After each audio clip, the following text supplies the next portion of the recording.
So Fetch.ai is sitting at 1.388 and the support is at 1.3, the resistance is at 1.5. There's nothing much to add, and what we are seeing right now with this dip was pretty much a reaction towards the neckline of this double top that we saw at 1.368. If this thing breaks, if this neckline breaks and it goes below it, then of course 1.3 cannot hold it. It will bleed. It will bleed a bit more than that. And I think it will go back towards, it will at least do a wick towards 1.1, because it will not be just this double top. This small mini double top will deliver on to a bigger double top, which will be this, and then it will bleed further. And of course, if it continues to do that, it will continue to create horrible structure.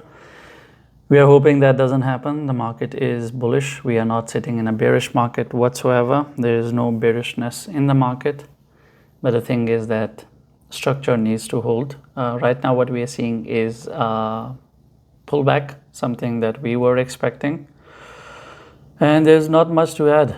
If it continues to hold on to 1.3, and if it doesn't break below 1.36, just a second, it was 1.36, yeah.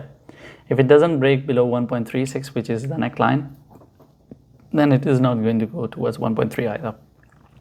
But if it breaks 1.36, it is going to go towards 1.3. Of course, to investors on spot, that wouldn't mean much, but for traders, this makes a lot of difference, because it identifies where to enter. If you're doing a long on it, it's better to do it on 1.3 than 1.36. It makes a massive difference, and that's why I'm talking about it. And yeah, and 1.3 is not the end of the world either. It's not going to create a bearish structure.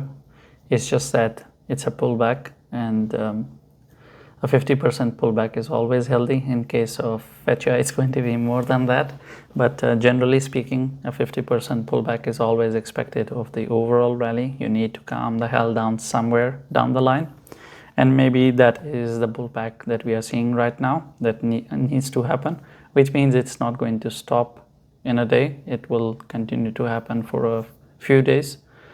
And we will know if this is the pullback that we were waiting for, or this is the mini retracement and it's going to continue until that pullback happens. Pullback will happen, but I've explained that in depth in Bitcoin video. Please watch that video.